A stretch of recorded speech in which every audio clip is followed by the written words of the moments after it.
Welcome to Two Giant Goofballs, a New York Giants podcast. Are you a goofball that loves Giants football? If so, sit back and relax as we talk about the team that both excites and frustrates us so much. And now, here are your goofball hosts, Drew and Rob.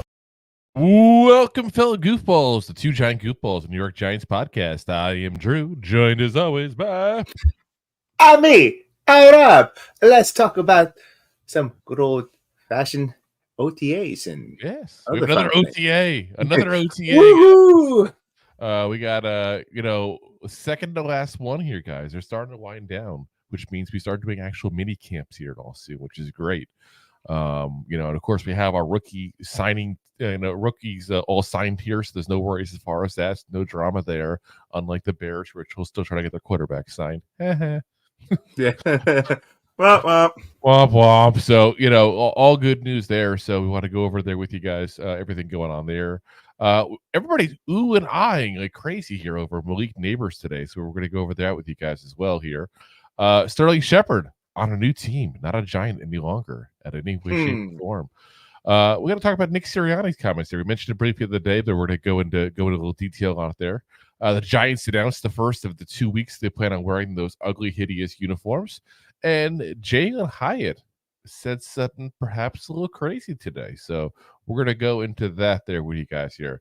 Before we break into it, Soul Brother number one. What's up, dudes? What's up, man? What's up, dude? Man? How you been? All right, let's get into the OTAs here. So, like I said, we got OTA number 9. Not to 9 be with Love Potion number 9 here. We got the OTA number 9.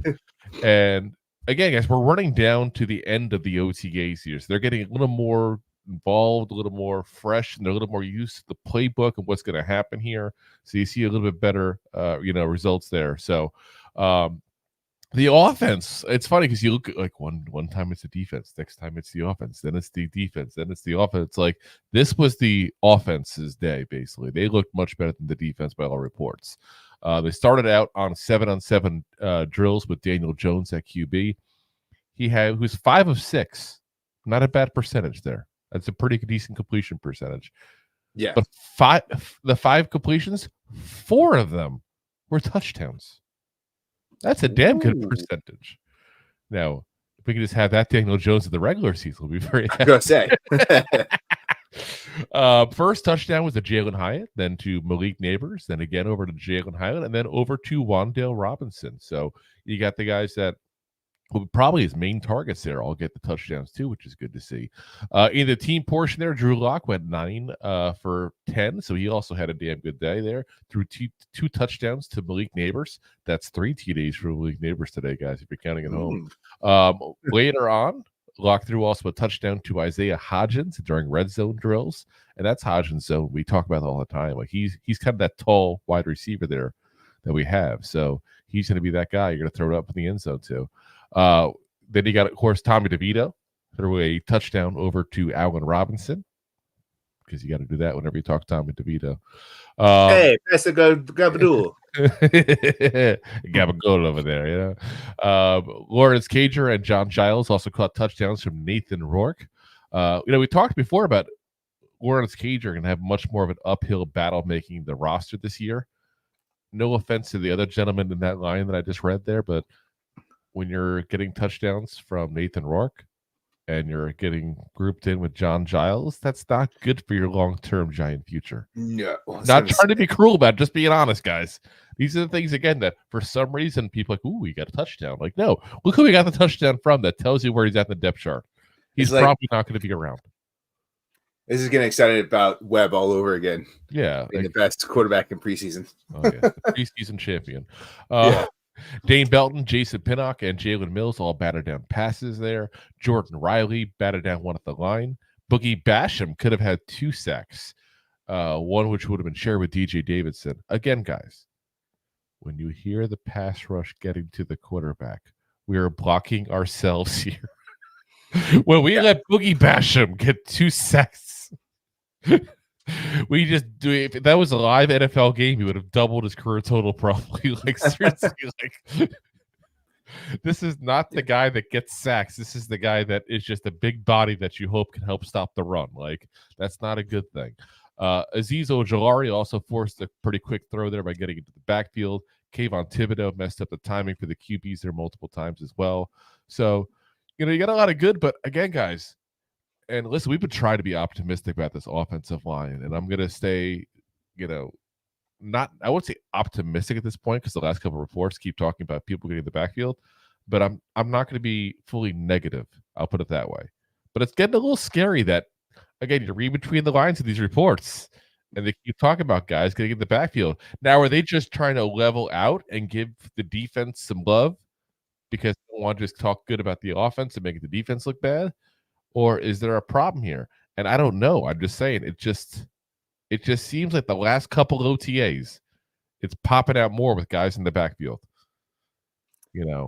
Yeah. And once again, like, we should have a good, like, upfront defense. Yeah. But at the same time, Not they're Boogie. going against no, absolutely not Boogie Bash. Yes. That's But I'm just saying. That's the guy you want rushing the, Oh my gosh. Deb says everything was wonderful last year until our first game. Just saying. Exactly. You're not wrong, Deb. You got to read between the lines in these reports here, guys. Again, like you're seeing sacks by a guy who doesn't get to the quarterback very often. That means somebody's messing up the pass protection. That's what that means.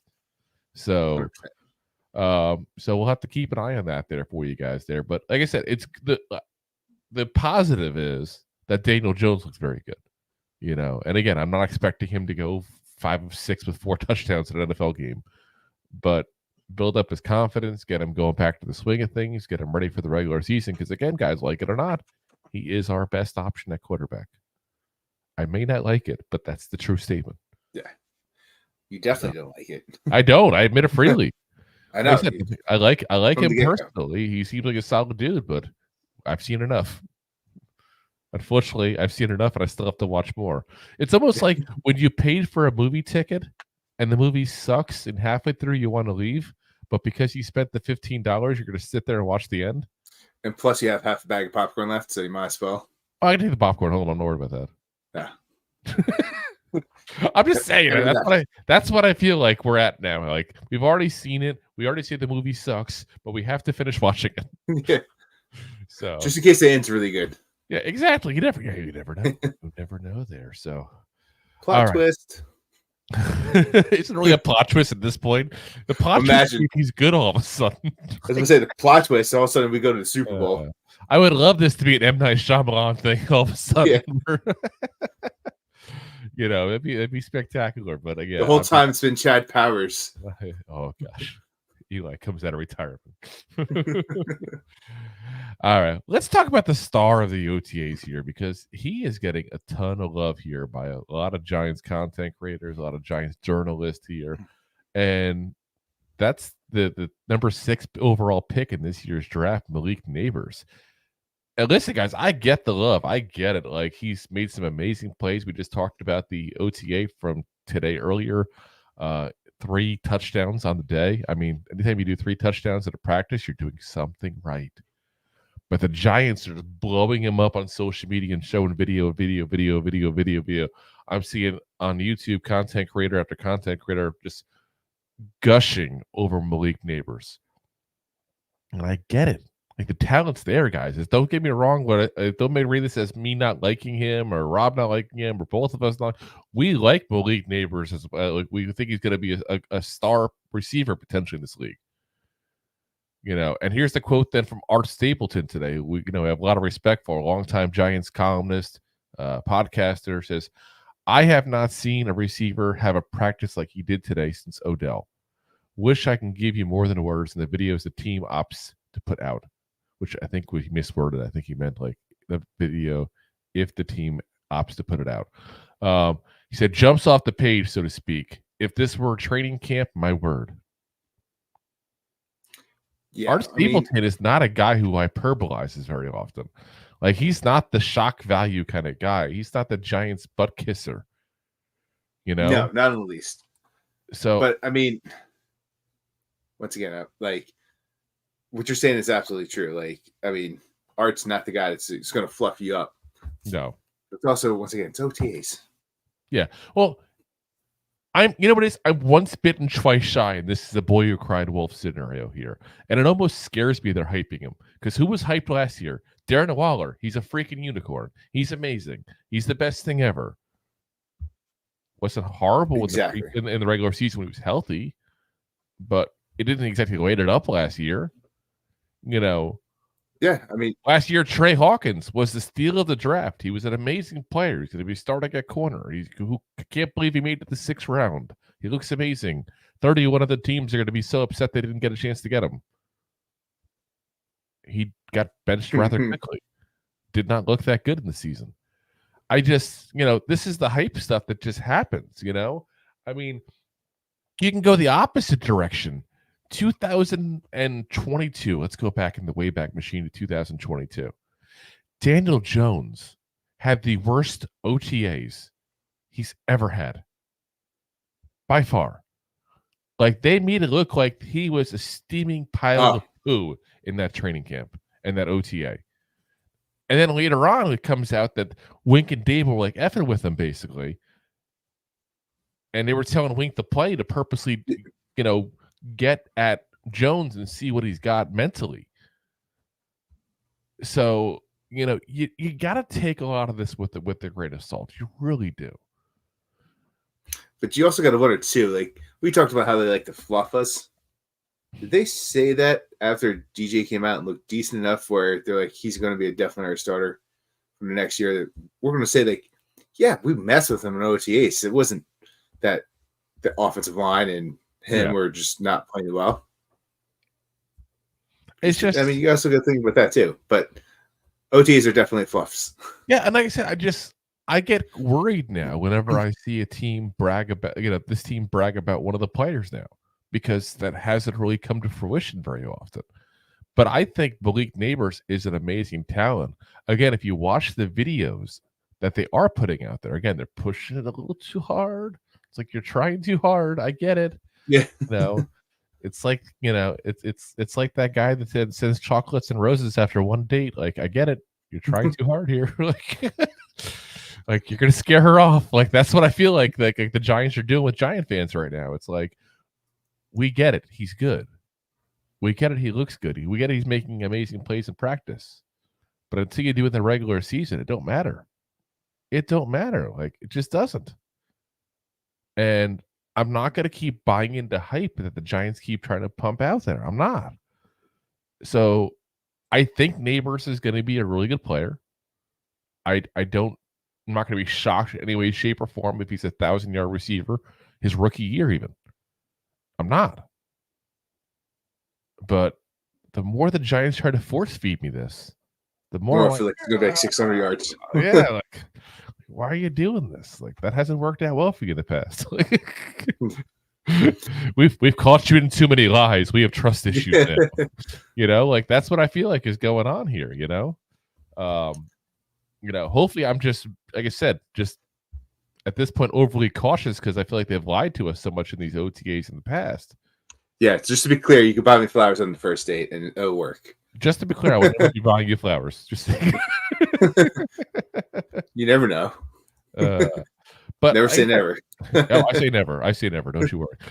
But like I said, it's just, I get the hype. He's a 6th overall pick. The roster isn't exactly that solid, so you want to pump up someone who's brand new that's got this kind of hype. But they're trying too hard. That scares me. Yeah. So let it be if you're on the Giants social media and you happen to be watching. Because I'll tell you, if I was on the Giants social media, I'd be watching content creators, see what they're saying and stuff like that. I really would. So if you're watching, guys and gals, stop. Let it be. Let it be. Whisper words of wisdom. Let it be. Like, seriously, if he's as good as we think he is, he will become a star and basically replace Saquon as the face of the franchise in no time flat. Look how quickly it happened for OBJ. Like, there was hype about him coming out because he was a first-round pick. But there wasn't hype like this. Then he was hurt. Then he comes out, balls out his rookie year as what I still think is like the best rookie season. I know Puka Nacua had this amazing rookie season this year. But for him to come back from injury after missing so much and just light up the NFL the way he did that rookie year, I still think OBJ's rookie year was the best wide receiver rookie year I've ever seen in my lifetime. Yeah. I mean, it's a fair argument. Yeah, and like I said, it's an argument. I'm not suggesting either opinion is wrong. It's an argument. I'm just looking, like I said, coming back from injury, missing so much time, and then just stepping on the field and being that guy. Like that's very impressive. It really is. And you know, I have my issues with OBJ as far as his personality, head case issues, and all. But I'm going to give credit where credit's due in there. If he steps up and does that, or even a lesser degree of that, just be a guy who consistently is going to get 60, 70 yards a game, he's going to get hyped because he's going to make some special plays because he has that physical ability. You know, he's going to get a play where he makes a crazy catch where he's just, you know, bending about to fall over at that point there because the ball's thrown a little off because DJ made a mistake or something. Or he's going to get, you know, this play where he sets up for a yak and gets like 30 yak yards at that point. You know, that's the kind of stuff that's going to make him a star. The Giants social media team trying to just get us all impressed before he's ever stepped on an NFL field, that's not going to, guys. No. So let him be. Let him be who he is because we think he's going to be special. And stop scaring us because you keep lying to us every year. Yeah. Just saying. Stop lying. Evan, you look great too, you know? You're freaking us out here, Giants. Freak me out, man. All right. Let's move on here to gears to an ex-Giant. We got an ex-Giant who's signed on with a new team, and this one hurts a little here, guys. It does. How does it feel down there? But let's get there before we get into that question. Yeah, that sounded really awkward the way you just worded that. How did that feel down where? Yeah, but Sterling Shepard has officially found a new home. The Bucs signed former Giants wide receiver Sterling Shepard today. And this is so much different, obviously, than the Saquon Eagles situation. Besides the fact that this is not a division rival or anything like that, we let him go. Like, it was understood he wasn't coming back.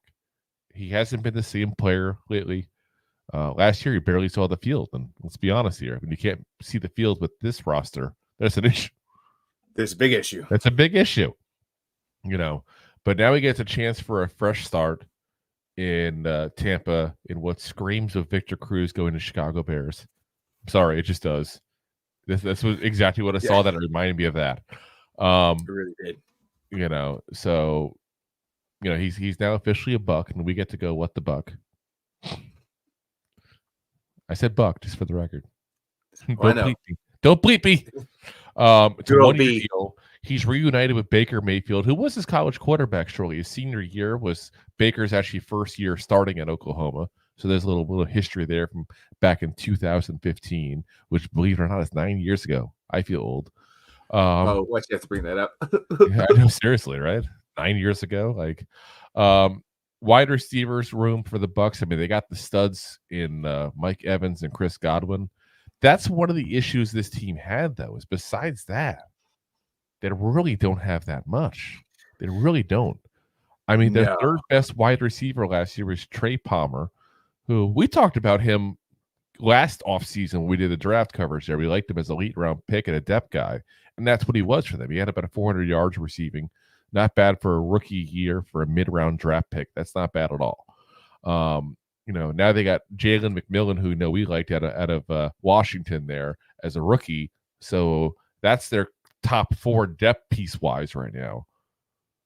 So it's going to be a tough road to get into. I mean, if you're Sterling Shepard, they don't need you as a veteran mentor. They already have Mike Evans, who is, you know, been playing now for 10 years and gotten 1,000 yards every single season, has been established as potentially the best Buck ever. Not sure how much that is saying because, you know, the Bucs don't have the greatest franchise really history-wise. But, you know, that's where it's at. I mean, you can't include Brady. He played there just a couple of years. Evans was there. He's Mr. Buck basically now. You know, before that was a Warren Sapp. He's a jerk. Everybody knows that is down here in the Tampa Bay area. He's not a very well-liked person. Mike Allscott, he's very well liked, but he's a fullback. Is a fullback the face of your franchise? No. No, it's Mike Evans. So you already got him as a veteran leader. You got Chris Godwin, who is also a veteran and has been on the team for quite a while, though this might be his last year with them. So you already have those two established. You don't need a veteran leader. So you're signing him really to be an actual depth piece. And I just don't know how much Sterling Shepard still has in the tank at this point, guys. Like, I really don't. I want to be optimistic. Again, I know he's not a Giant anymore, but I still want to be optimistic. But guys, he's 31 years old, come off 2 ACL tears. He's had injury after injury at that point. He totaled 57 yards last season, guys. In 15 games. He was actually healthy for the first time. 57 yards.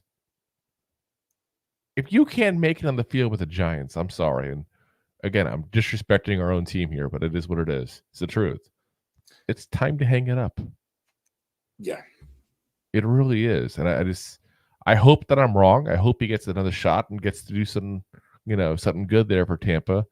It's a good spot for him overall because you want all the hype and media attention that it would have if he had come back to the Giants for another year, because they'd be nice nonstop. Like, oh, is he taking up a spot from somebody else? Can he do it? Like, there's the hype is there when he's in New York. Tampa, he's just a guy. He's a guy at the end of his career trying to extend it. That's all he is. That's why I said it reminds me so much of Victor Cruz in Chicago. When he went there, he was done. We all knew it. It's the same thing here. Yeah. And Shep loves football. We all know that. He wouldn't keep fighting back from these injuries if he didn't. So, we wish him nothing but the best. It will be kind of interesting if he makes the team, though, because if he does, guess who we have week 11, guys? The Tampa Bay Bucks coming into MetLife Stadium. Revenge game. Now, when you see a revenge, I see more homecoming game at that point. I call it a homecoming game. Shep gets a chance to go back to where he had a lot of success, and he gets a chance to be cheered on by the Giants fans one last time. Because he would be. We won't boo him. We'll boo the crap out of Saquon when he comes back. We're not going to boo Shep. Yeah. Most of us won't. Yeah, that's so. Not only the most, I don't think anybody's going to boo him. If they do, then kick him out of the damn stadium. They have no clue what they're doing. Seriously, I'm not even kidding. Like, you're not a fan if you're booing Sterling Shepard. That man gave it his all for freaking how many years with us now? Oh, geez, 7, 8, 10, 20. Yeah, and we were the ones who were like, this is working out. That's not on him. Not on him at all. And he ends up one of our top 10 receivers, numbers wise, in the history of the franchise. Actually, it wasn't top 10, like top 15. We said last time. Yeah, I don't have it more in front of me. It was like top 15 for a franchise that's going to be around now 100 years. So he needs it. He needs to be given the respect he deserves. For everything he gave to the team, being a great teammate he was. When he's out there, regular, Giants attire because he can't play, but he's still rooting for the team on the sidelines. He's still talking up to the receivers and stuff. Like, he did a lot that people don't even realize, I feel like, with this team sometimes. So, like I said, I hope that he can stay healthy. I hope he can extend his career. I just hope week 11 doesn't go well for him if that case. But, I'm not going to root for him against us. I'm not that crazy. But, I mean, overall, like I said, I'm okay with him getting a touchdown as long as we win. Yeah, you know what? I'd be fine with that. I'd be fine with that, I guess. As long as we win, again. That's all I care about. We win. He can have 200 yards if we win. I don't care. Yeah. That's where probably not. That's where we're at. So, yeah. All right, let's get into a topic here that we briefly touched base on the day there, but I want to kind of go over the whole story with you guys here. So, Nick Sirianni had a nice little chit chat with the media, and was talking about Giants fans, and he said, sometimes you see Giant fans around here being so close, and they give me a good, hey, go Giants. I typically let it go. But if the fan gets me good enough, I usually say, we got your best player. That's the exact quote he gave. And listen, there's nothing wrong with him saying that. Let me be very clear on that. No. If you talk trash to somebody who's in the NFL or a fan of another NFL team, even for that matter, You got to get it back. you're going to get it back. That's life. I got no problem with him going back at the fans. What I do think is he's delusional. Saquon Barkley is not the best player on the Giants, and it wasn't last year. No, he was at one point. Yeah, Yes. at one point he was, but not the last year. So I mean, look at what they gave this guy. Again, it was the very first day of tampering. They signed him a 3-year, $37.75 million contract, $26 million guaranteed. They're also in the middle of an investigation with the NFL right now for illegal tampering during the legal tampering, which my understanding from what I've heard is that they're saying they had direct contact with him when they're not supposed to do that during that tampering. It's supposed to go between the agent as the middleman, which is just stupid as far as I'm concerned. I'm sorry. I'm going to say it like that. That's freaking stupid. That's like saying, oh, you tell so-and-so that I said this. And then so you tell so-and-so back that I said, like, that's just stupid. If you're getting to that level, just cut out the middleman and let them talk. That's the dumbest thing ever. I will never get that. But that's the rules. He broke the rules. So they're probably going to get some kind of penalty. Probably like I think they're probably going to lose like a late round pick from doing that. But I mean, the Giants didn't even make an offer to Saquon. Could you imagine any situation where a team goes, this is my best player I have. Let's let him walk. That doesn't happen. The best players on the Giants are Dexter Lawrence and Andrew Thomas. It's not Barkley. You could even make the case that Barkley wasn't even the best player we lost in free agency. Xavier McKinney's younger. He played literally every single down last season. He got a much bigger contract than Barkley got. You could make that case. You wouldn't be wrong either way. It's kind of like it's hard to say who's better at the running back, the safety. I get it. Neither one of them are high priority positions. But anymore. Yeah.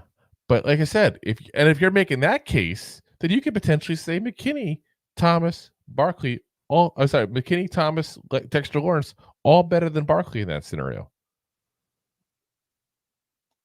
Yeah.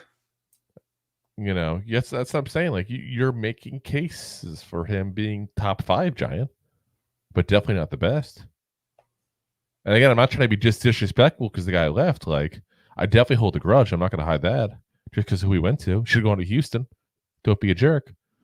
But, he wasn't. Like, he had a down year last year. There's a reason we let him go. He's not as fast as he used to be. He's lost some of his abilities. He'll have better blocking in Philly and probably have 1 or 2 good years there because of that. But he's not the player he was.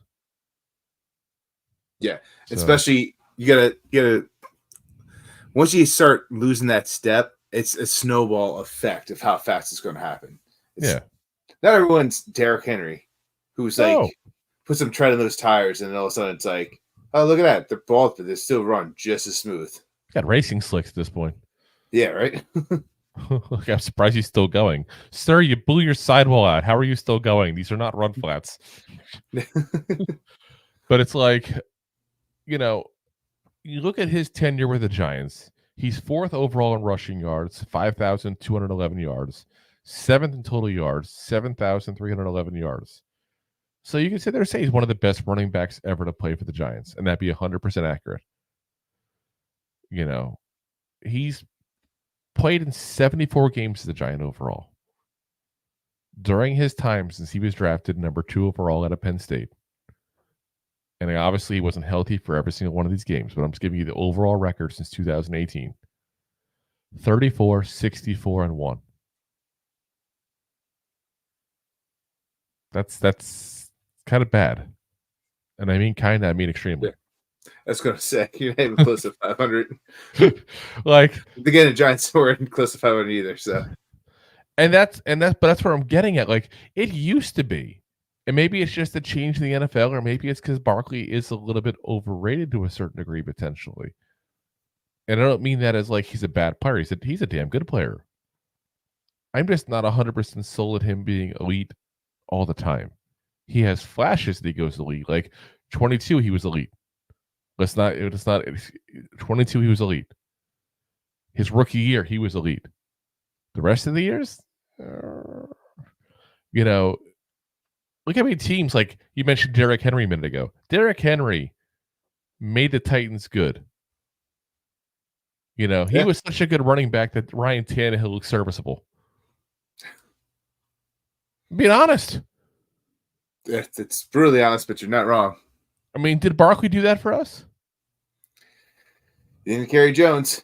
No. I mean, how many years in his prime, and granted, his prime is over, but how many years were the Cowboys a really good offense because of Zeke? You know, Dak Prescott was still learning how to be a quarterback. He was a mid-round pick, you know, and they had a good offensive line. They had Zeke, and that's what made give him a chance to develop, you know? So he didn't do that. Again, I'm not trying. I almost feel like I'm kicking a guy on the way out, and I kind of am to a certain degree. I was supposed to say, you kind of are. I kind of am, and I'm kind of okay with it because he went to Philly. But it's like, if you think he was the best player on the Giants roster, you're delusional. Last year, at least, again, go back to 22. You can say that he was the best player in 22. You know, go back to his rookie year. You can say that. Those 2 years, you can say that. Guys, he played 6 years with us. So you're saying 1/3 of the time he was the best player? That's not elite. That's above average with the occasional elite year. I know this outside circumstances. Our offensive line was bad. There was bad quarterback play. Blah blah blah blah blah blah blah. I mean, another argument you can make. You say 6 seasons, but he was probably healthy for 4 seasons. That's the issue. And that's why he's not. That's exactly my case. But that's why he's not the best player. And that's what I was about to say. Allude to. We've talked about it plenty of times. Best player, the best ability is availability. Damn straight. And if you have a guy like, look at Waller, guy's a great player, but was he available to play? No. I mean, you put together his numbers. We've done it before. Yeah, he would have been like per game stats were not bad at all. Yeah. He was top 5 receiver in a tight end position, right? Last year? Yeah. By a per game basis. Yeah. Yeah. Which again, you think about the fact that he got injured multiple times during games, that hurt those numbers as well. He was definitely, when healthy, was actually, and it's crazy because I know people look at the overall year and the injuries and they can't get past that. But if you look at his per game stats, especially if you take out the games he was halfway through the game, he got pulled. He left, yeah. They were good. You know, the man needs to spend more time with football and less time with microphones. That's for goddamn sure. Say, stop rapping, please. For the love of God, please. Yeah, please. So, all right, let's get into the announcement they had today here. The Giants announced today that they thought they want to do something a little special for the first week. And by special, they want us to stare at hideous uniforms for hours. Because the Giants announced today that they're gonna wear the Century Red uniform, celebrating the 100th season for the Giants there, week 1. Did you get your neighbor's Century jersey yet? I will not get anything. No. I will not. Nothing at all? Yeah, I refuse to. Yeah. Maybe the Michigan style helmet, because the helmet's kind of, I don't hate the helmet. Yeah. Honestly, if they just change the pants, I probably wouldn't hate the whole thing here. I mean, let's put it up again for a second here. Yeah. It's those cream pants. For those who are watching the video, I feel bad people that are not watching a video. You need to watch the video so you can see what I'm talking about. If you haven't seen these yet, the cream pants. I mean, I'm not a big fan of the jerseys with the stripes. They look like they're playing in rugby at that point, you know. I mean, that was a solid jersey at the time. So I get it, and I get it. They're trying to pay homage to the past, but you can respect the past, understand that it needs to stay there. You know, true. You got Michigan Wolverine helmet with a rugby jersey and khakis. What are you, Jake from State Farm? What the hell? At least he doesn't. They don't have cargo pockets. Seriously, it's like surprised they didn't make them wear leather helmets and weird shoes. Yeah. Like I said, it's just I can't get past, like I said, that uniform. I just can't. But you know, I get it. You want to do something special for the year, and you know, but I can't. But again, if you're gonna have a 100th year anniversary jersey and uniform, you might as well put it up on the first week of the season. That's that season. So why not put it up for the home opener, I guess? If you maybe can change it up and a little bit before the game, I'd appreciate that. As Tim says, I did get a T-shirt with the 100-year emblem. Listen, the 100-year emblem, I got no beef with whatsoever. It's pretty cool, actually. There's a lot of love and dedication put into that. It went into way too much detail. I thought, yeah. Really, like these zeros in the 100 are based on the stadiums. Yeah. I was going to say, look at our old stadium. There's zeros now. Like really, like way too much thought. But I give them credit for that one. That looks good. It looks chill. While it may be a lot of detail into it that's overkill, it still shows they gave a lot of time and effort into it. I'm cool with that. It's like giving someone like a medium Coke instead of a small Coke. But so kind of you. But yeah, the jersey I can't get past. I'm just curious what other game they're gonna wear that, because I might have to listen to those games on the radio. I can't watch this eyesore. I can't do it.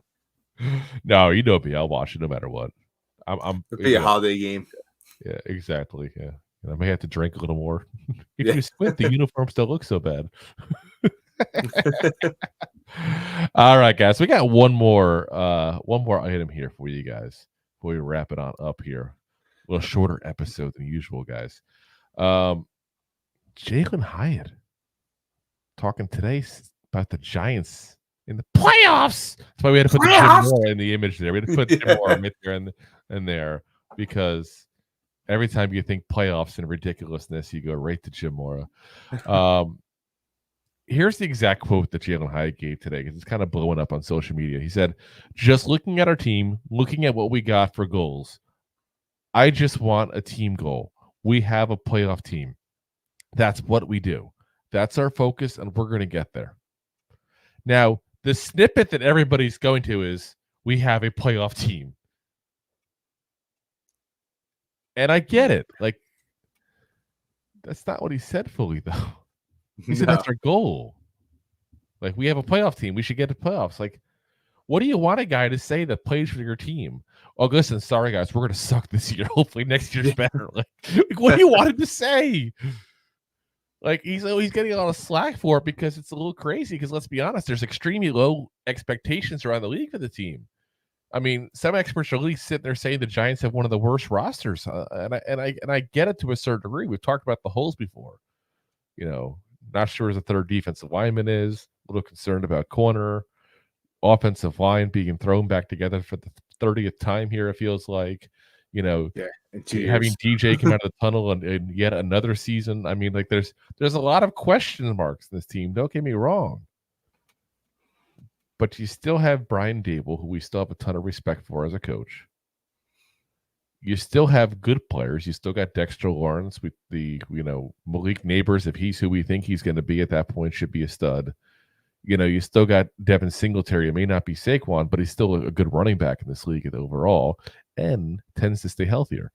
You have hope because you got Carmen Bursillo plus the new offensive lineman. Hopefully, again, we've talked about it before in the show. We're not expecting miracles.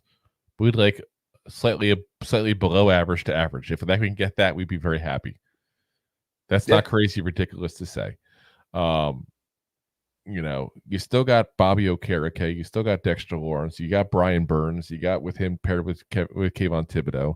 There's nice pieces here. It's not like the cupboard is completely bare. It's just a little empty. It's like dishes day. And you're like, okay, I guess I can't use my favorite cup. I'll use this one now. We've all been there. We all have a favorite cup.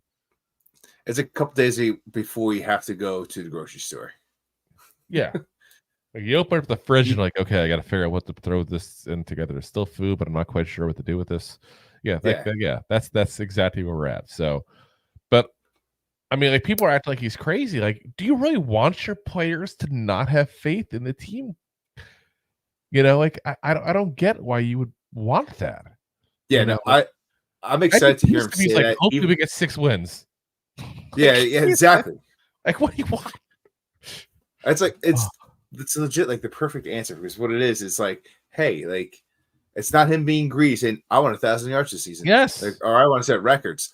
It's him saying, I want this unit as a whole to work well together. That's what it says when he's like, I think we're a playoff team. Like, I think we can work well together.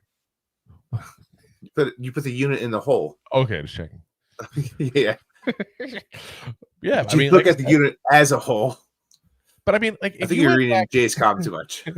If you went to like back in 22 and you're at the beginning of the season, and obviously Hyatt wasn't on the team yet, so let's use somebody else. Let's say Wan'Dale Robinson, because that was his rookie year at that point. Let's say he was unestablished. Like Jalin Hyatt's still a little unestablished. He didn't blow it out of the water last year, really.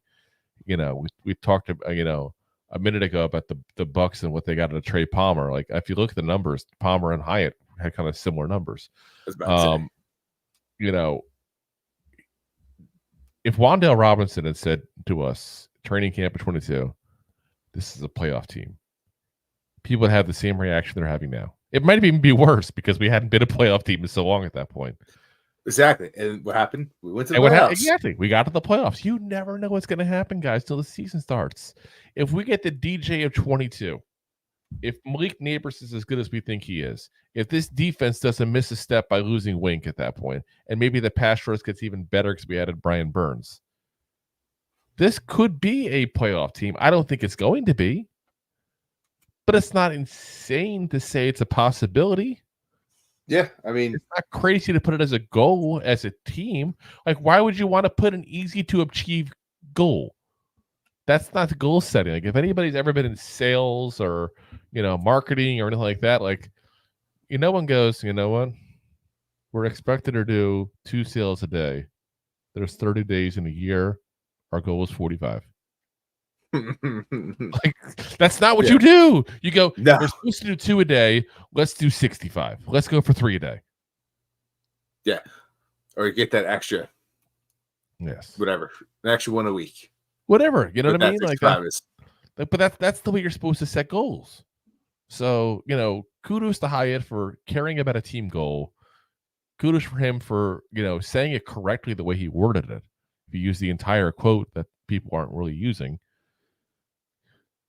That's classy. That's good. I actually kind of like to see that because you don't see Hyatt being quoted a lot by the media. He's not the guy that they often go to for quotes. Maybe he should be if those were his answers. I agree. That's a damn good answer. So kudos to him, man. All righty, guys. We're gonna call it a night here, guys. I just had the first time I think we haven't hit an hour in an episode in probably like a month or two. Like, woo. Feels weird. When did you go on your cruise? Feels weird. 2 weeks ago. I think. Oh, that. No, I think it's gonna be 2 weeks. 3 weeks, maybe 3 weeks. Yeah, 3 weeks. So 3 weeks ago. 3 weeks ago was the last time. Oh, and you did your episode. That's right. I wasn't there for that one, so I wasn't thinking of it. Well, we'll see what happens when I'm in Jersey at that point. Maybe Rob and I can actually do an episode together. Even that'd be kind of nice. I know. We'll have to see if we can work that out there. We'll have to see how that works. Depends on our schedules at that point and our mobility. Because I'm still trying to see if I wanted to get a rental car. They're ridiculously expensive. Ridiculous. Yeah. I suppose we had a corporate code, and they want like $500 for me to be like $100 a day for me to be there. I'm like, I don't know. Can Uber for that? The truth. You could probably Uber for less than that. That's what I'm saying. That's what I'm saying. So I'm sure. I mean, how often are you guys going to go out, and who can't give you a ride? Well, the problem is, even if we go out, by the time we're done going out, we're have to get a ride home anyway. I will not be in driving condition. I'm on vacation. God damn it. Yeah. So. Oh, it's Crazy Adventures to Applebee's. Oh yes. Listen, you give me half price appetizers. Crazy things happen. All right, guys. So we'll be back, of course, for you guys on Monday. Wait, whoa. Oh, we didn't pay the bills. We didn't pay the bills. This is your job, Rob. You had one job. Enjoying the show. Looking for more goofball action? Consider a membership at buymeacoffee.com/2giantgoofballs. Memberships start at just $5 and give you additional goofball access. One-time support payments also available starting at just $3. Buymeacoffee.com/2giantgoofballs. All righty. Now that we did that, now we can go That do our sign-offs now. So, again, guys, we'll be back again for you guys Monday night there. We're going to kind of play it by ear as far as what we're going to do for you guys as far as the show, because the big thing is right now we're kind of waiting on is that shoe to drop, or hopefully the microphone to drop for Darren Waller at that point. So we're expecting that to be coming out soon. Training camp's going to start up next week as well, so we'll have news with that obviously as well. So keep an eye out there. Like I said, we'll post it once we know. Usually I don't like to post things like the night of or the day before, because things change. It's like every time I plan like days in ahead for a show, it's like, oh damn it, this happened. I got to change the whole show up now. So like I said, we don't put it up too far in advance there, but it's always 9 p.m. Eastern Standard Time, guys. So it's nice and simple. Monday, Wednesday, Thursday, 9 p.m. Eastern Standard Time there. Appreciate you guys listening in. Of course, as always, we are live on YouTube, Facebook, Twitter /X, Twitch, and of course, as always, Rob's favorite, my LinkedIn. Oh yes, my LinkedIn profile. And of course, we're available the next day on all the audio podcasts as well. So Apple, Spotify, iHeartRadio, Google, all the big ones there, Amazon. So if you haven't already, do me a favor, get a like, subscribe, share, something to help us out. We appreciate it. I know we got a lot of people always out there on Twitter as well. They're listening as well. So feel free to hop over to one of those platforms real quick, like YouTube, and do that as well there, because then you hit that subscribe button. It'll give you an alert to let you know whenever we go live. If you happen to like me and forget or lose track of time, I even set myself an alarm for this show so I'm on time. If only Rob would do that as well. was not time. Yeah, you were 2 minutes late, sir. Coughlin rules. You were 7 minutes late. That means I was on time. Nope. Not buying it. We'll see you guys later. Have a happy, safe weekend. Listen, guys, he does this pre-show too. What? I do what? Talk a lot. I do. I always talk a lot. I can't help myself. It is what it is. It's part of my charms. So we'll see you guys later. As always, Giant fans, go David! Thanks for listening to Two Giant Goofballs, a New York Giants podcast. We appreciate your support. Thanks so much.